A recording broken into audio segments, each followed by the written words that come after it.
सुप्रभात दर्शक बंधु आज 24 जून मंगलवार तेबे चलंतु नजर पकेबा राज्य तथा देश विदेशर आज मुख्य खबर उपरे तेबे ता पूर्व चैनल टी नुआ होइतिले चैनल टी को सब्सक्राइब करिया पई जमारू भूलंतु नहीं। वज्रपात रे जरंदा महिमागादी शून्य मंदिर दधिनुति क्षतिग्रस्त। जरंदार महिमागादी प्रसिद्ध शून्य मंदिर पूर्वद्वार दधिनुति वज्रपात जोगु नष्ट होइतबा जणा पड़िछि। पूर्वद्वार शिखर दधिनुतिर एक अंश भुसुड़ी पड़ितबा बेले भग्नावशेष भूमि रे पड़ितबा देखा जाइछि। रिपोर्ट अनुसार ओडिशार ढेंकानाल जिलार जरंदार प्रसिद्ध महिमागादी थिबा शून्य मंदिर परिसर रे पूर्वद्वार शिखर एक प्रमुख अंश भुसुड़ी पड़िछि। कुहाଯାଉଛି जे ଏହି घटना वज्रपात जोगु घटिछि। भग्नावशेष भूमि रे पड़ी रहिछि। परवर्ती खबर वास्तव समय शिशु कल्याण निरीक्षण पई आमर शिशु वेब पोर्टाल रो शुभारंभ। उपमुख्यमंत्री प्रभाती परिडा सोमवार दिन राज्य महिला एवं शिशु प्रतिष्ठान महिला एवं शिशु विकास विभाग आमर शिशु वेब पोर्टाल लोकार्पण करछन्ती। एही अवसर रे उपमुख्यमंत्री कहिले आमर शिशु वेब पोर्टाल जिला शिशु सुरक्षा यूनियन शिशु कल्याण कमिटी किशोर न्याय बोर्ड शिशु जत्न प्रतिष्ठान एवं अन्य सेवा प्रदानकारी एवं शिशु सुरक्षा क्षेत्र में कार्यरत विभिन्न अंशीदार मध्य एक सुगम समन्वय स्थापन कर शिशु वेब पोर्टाल माध्यम राज्य में शिशु कल्याण शिशु पुष्टिसार एवं शिशु सुरक्षा क्षेत्र कार्यशैली उन्नति आसव। डिजिटाल अपडेट होता तथ्य साहाय्य शिशु स्वास्थ्य एवं पुष्टिसार सठिक भाव में ट्राक कर। परवर्ती खबर लभस पॉइंट चिंतार सरकार सुरक्षा देवा बैठक पर बैठक। गोपालपुर गणसमागम पर राज्यर प्रमुख पर्यटन स्थली राज्य सरकार मुंड व्यथा बढ़ाई। विभिन्न पर्यटन स्थली लभर पॉइंट्स रे युवती को सफ्ट टार्गेट रे करुछंती दुर्वृत्त। तेणु राज्य में सबु लभस पॉइंट को सुरक्षा जोगाई देवा लगी सरकार दुई थर बैठक करछंती। महिला और शिशु विकास मंत्री प्रभाती परिडा मंत्री कहते राज्य में जति पर्यटन स्थली अच्छी जो सबु लभस पॉइंट अच्छी तार सुरक्षा को गुरुत्व दि जाउछि। सेथिपई दुई थर बैठक बसी सारी। परवर्ती खबर कार को बंचाइबा जाई डिवाइडर उपरे माड़ीगला बस। भद्रक नुआ बस स्टाण्ड निकटरे डिवाइडर उपरे चढ़ीगला यात्रीवाही बस। अल्पके रक्षा पाइले समस्त यात्री कार को बंचाइबा जाई एभली दुर्घटना घटितबा कहुछि। मिलिथिबा सूचना मुताबक अभयारण्यरू भुवनेश्वर अभिमुखे शांतिलता नामक एक बस आसुथिला। शांतिलता बस भद्रक नुआ बस स्टाण्ड सम्मुखरे पहुंचवा मात्रे सामना पटे एक कार आसीजिबारु हठात बसटी भारसाम्य हराई एक डिवाइडर रे माड़ी जाइतिला। ड्राइवर जनक कार को बंचाइबा को डिवाइडर उपरे बस चढ़ाई देथिले। बस सामना पट नष्ट हो जाता बेले समस्त यात्री रक्षा पाई जाइछन्ती। परवर्ती खबर ज्वर रे पीड़ित महाप्रभु सुस्थ हेले श्रीनगर रे पहुंचिला खबर। महाप्रभु सुस्थ होइछन्ती। स्नान बेदी सुभाषित जल रे स्नान करबा परे ज्वर रे पीड़ित महाप्रभु आज संपूर्ण सुस्थ हेबा खबर श्रीनगर रे पहुंची। आज द्वादशी तिथि रे द्वैता और पति महापात्र सेवायत माने श्रीनगर आसी गजपति महाराज को महाप्रभु सुस्थ होइतबा वार्ता दैछन्ती। महाप्रभु सुस्थ होगा खबर नहीं नवपति महापात्र गणेश दास महापात्र विनायक दास महापात्र कीर्ति दास महापात्र जगदीश दास महापात्र प्रमुख सेवकों देउल करुण रूपार थाली रे महाप्रभु खईचंदन कराड़ और पाटटर सांगर धरी पटुआर श्रीनगर पहुंची। परवर्ती खबर दुर्गम अंचल रे राजस्व निरीक्षक फरेस्ट लोकों लुटुछंती माओवादी। सीमांत कंटा एरिया कमिटी पक्षर एक प्रेस विज्ञप्ति जारी कर उल्लेख कर पुलिस गाँव रे कैंप करी रास्ता ब्रिज निर्माण करछि। अन्य दिगरे दुर्गम अंचल रे फरेस्ट गार्ड एवं राजस्व निरीक्षक माने लोकों को लुटुछंती। राजस्व निरीक्षक माने लोकों को जमी मापिबा नाम 10,000 रु 50,000 टंका पर्यंत लुटुछंती। फरेस्ट गार्ड माने जंगल बाउंश काटी बेधड़क बिक्री करी चलछंती। एपरिकी लोकों को टंका नदेले कुकुड़ा छेली घुसरी इत्यादि मागुछंती। लोकों को विकास नाम एभली लुटुवा कंटा एरिया कमिटीर सचिव दुल्ला याकु निंदा करछंती।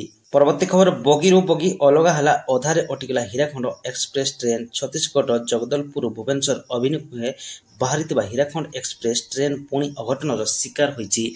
आज संध्यार ए ट्रेन रे बगी अलगा हेबा जोगु अधारे अटकिछि। फल ट्रेन थिबा यात्री माने भयभीत होइछन्ति। सौभाग्यवशत एही घटना रे कोनोसी यात्रींकर क्षयक्षति होई नहीं। परवर्ती खबर माओ दमन नै सुरक्षा बाहिनीर जोरदार प्रस्तुति। वर्षा आगमन सह अधिक उग्र होती नक्सल। घंच जंगल रे लगाण वर्षा रे कॉम्बिंग ऑपरेशन पुलिस पाई सेतेटा सहज हुए नहीं। यार सुजोग नहीं नक्सल हिंसा घटाई चुपचाप जंगल भीतर को चली जाती। जदि भी पुलिस पीछा कर जंगल को जाए सेते बहुत विलंब हुए। सेतिक समय मध्य सुरक्षित भाव निज निज घर को निकटस्थ ग्राम रे जाई आत्मगोपन करथांती। ତେଣୁ ଚଳିତ ବର୍ଷ ନକ୍ସଲଙ୍କୁ ଉଚିତ ଜବାବ ଦେବା ପାଇଁ ମାଲକାନଗିରି ପୁଲିସ ସମେତ ପଡ଼ୋଶୀ ଛତିଶଗଡ଼, ଆନ୍ଧ୍ର ଓ ତେଲେଙ୍ଗାନା ପୁଲିସ ଏବେଠାରୁ ରଣନୀତି ପ୍ରସ୍ତୁତ କରି ଅପରେସନ ମନସୁନ ଆରମ୍ଭ କରିଛି। ପରବର୍ତ୍ତୀ ଖବର, ତ୍ରୁଟିଶୂନ୍ୟ ରଥଯାତ୍ରାକୁ ପ୍ରାଥମିକତା, ଚୂଡ଼ାନ୍ତ ସମୀକ୍ଷା କଲେ ମୁଖ୍ୟମନ୍ତ୍ରୀ। ଡାଇରିଆ ପାଇଁ ସଜାଗ ରହିବା ପାଇଁ ନିର୍ଦ୍ଦେଶ। ପ୍ରତିବର୍ଷ ଭଳି ଏ ବର୍ଷ ରଥଯାତ୍ରା ପାଇଁ ଚାଲିଛି ଜୋରସୋରରେ ପ୍ରସ୍ତୁତି। ରଥଖଳାରେ ରଥ ନିର୍ମାଣ କାର୍ଯ୍ୟ ଶେଷ ପର୍ଯ୍ୟାୟରେ ପହଞ୍ଚିଛି। ଶୃଙ୍ଖଳିତ ଭାବେ ସାରିବାକୁ ସମସ୍ତ ଆୟୋଜନ କରାଯାଇଛି। ଏହିସବୁ ପ୍ରସ୍ତୁତିର ଆଜି ଚୂଡ଼ାନ୍ତ ସମୀକ୍ଷା କରିଛନ୍ତି ମୁଖ୍ୟମନ୍ତ୍ରୀ।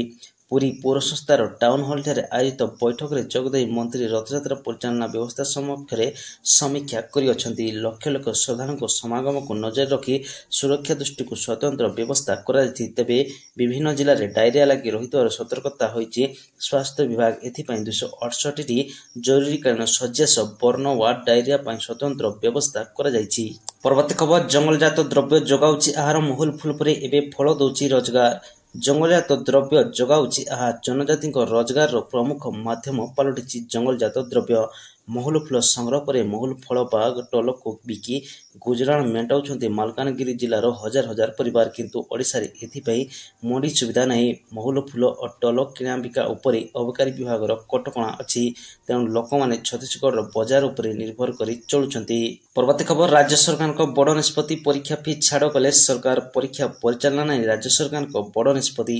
ସରକାରଙ୍କ ଅଧୀନରେ ନିଯୁକ୍ତି ସଂସ୍ଥା ଦ୍ୱାରା ପରିଚାଳିତ ବିଭିନ୍ନ ନିଯୁକ୍ତି ପରୀକ୍ଷା ପାଇଁ ଫି ଛାଡ଼ କରିବା ପାଇଁ ସରକାର ନିଷ୍ପତ୍ତି ନେଇଛନ୍ତି। ଏନେଇ ସରକାରଙ୍କ ପକ୍ଷରୁ ଓପିଏସ୍ସି, ଓଏସ୍ଏସ୍ସି ଓ ଏସ୍ଏସ୍ସି ବୋର୍ଡକୁ ଚିଠି ଲେଖାଯାଇଛି। ଯେଉଁ ପରୀକ୍ଷାର୍ଥୀ ପରୀକ୍ଷା ଦେଇଥିବେ ସେମାନଙ୍କ ପରୀକ୍ଷା ଫି ଫେରାଇ ଦିଆଯିବ।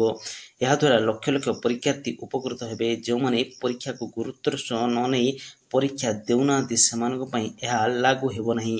ପରବର୍ତ୍ତୀ ଖବର, ନବୀନଙ୍କ ପାଇଁ ପ୍ରାର୍ଥନା କଲା ବିଜେପି। ରାଜ୍ୟସଭା ସାଂସଦ ସୁଜିତ କହିଲେ, ଆଜି ବି ଲୋକ ନବୀନ ବାବୁଙ୍କୁ ଭଲ ପାଉଛନ୍ତି। ବିଜେଡି ସୁପ୍ରିମୋ ତଥା ବିରୋଧୀ ଦଳ ନେତା ନବୀନ ପଟ୍ଟନାୟକଙ୍କ ଆଶୁ ଆରୋଗ୍ୟ କାମନା କଲେ ବିଜେପି ରାଜ୍ୟସଭା ସାଂସଦ ସୁଜିତ କୁମାର। ମୁମ୍ବାଇରେ ଚିକିତ୍ସିତ ହେଉଥିବା ନବୀନଙ୍କୁ ନେଇ ସୁଜିତ କହିଛନ୍ତି, ତାଙ୍କ ଅସ୍ତ୍ରୋପଚାର ସଫଳତାର ସହ ଶେଷ ହୋଇଛି। ପ୍ରଭୁ ଜଗନ୍ନାଥ ତାଙ୍କୁ ଆଶୀର୍ବାଦ କରନ୍ତୁ। ନବୀନ ବାବୁ ଶୀଘ୍ର ସୁସ୍ଥ ହୋଇ ଓଡ଼ିଶା ଫେରନ୍ତୁ ଏବଂ ବିରୋଧୀ ଦଳ ନେତା ଦାୟିତ୍ୱ ନିର୍ବାହ କରନ୍ତୁ। ପରବର୍ତ୍ତୀ ଖବର, ବନ୍ୟା ସ୍ଥିତି ଭିତରେ ବର୍ଷାକୁ ନେଇ ବଡ଼ ଖବର। 25ରେ ସୃଷ୍ଟି ହୋଇପାରେ ଘୂର୍ଣ୍ଣିବଳୟ। 25ରେ ସୃଷ୍ଟି ହୋଇପାରେ ଘୂର୍ଣ୍ଣିବଳୟ। ଏହାର ପ୍ରଭାବରେ ବଢ଼ିପାରେ ବର୍ଷା। ବାଲେଶ୍ୱରରେ ବନ୍ୟା ଆଶଙ୍କା ଭିତରେ ଆସିଲା ବଡ଼ ବର୍ଷା।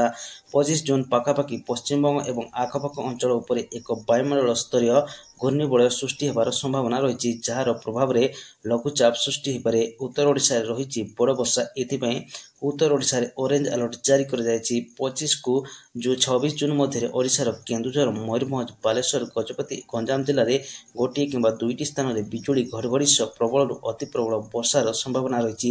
26ରୁ 27 ଜୁନ୍ ମଧ୍ୟରେ ଓଡ଼ିଶାର କେନ୍ଦୁଝର, ମୟୂରଭଞ୍ଜ, ବାଲେଶ୍ୱର, ଭଦ୍ରକ, ଅନୁଗୁଳ, ଢେଙ୍କାନାଳ ଓ ଯାଜପୁର ଜିଲ୍ଲାକୁ ଅରେଞ୍ଜ ଆଲର୍ଟ ଜାରି କରାଯାଇଛି। ପରବର୍ତ୍ତୀ ଖବର, ସରକାରୀ ଚାକିରି ପାଇଲେ କିନ୍ତୁ ମିଳୁନାହିଁ ପୋଷ୍ଟିଂ। କନେଷ୍ଟବଳ ପଦ ପାଇଁ ପୋଷ୍ଟିଂ ମିଳିନଥିବାରୁ ଆଶାୟୀଙ୍କ ପ୍ରତିବାଦ।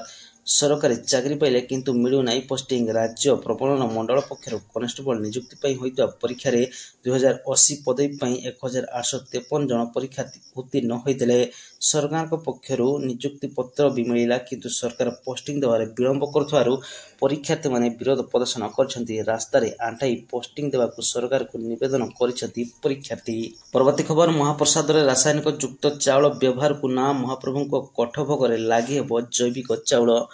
ମହାପ୍ରସାଦରେ ରାସାୟନିକ ଯୁକ୍ତ ଚାଉଳ ବ୍ୟବହାରକୁ ନା, ଚଳିତ ବର୍ଷ ପ୍ରଥମ କରି ଆଡ଼ପ ମଣ୍ଡପରେ ମହାପ୍ରଭୁଙ୍କୁ କୋଠଭୋଗରେ ଲାଗି ହେବ ଜୈବିକ ଚାଉଳ, ଅମୃତ ଅନ୍ନ।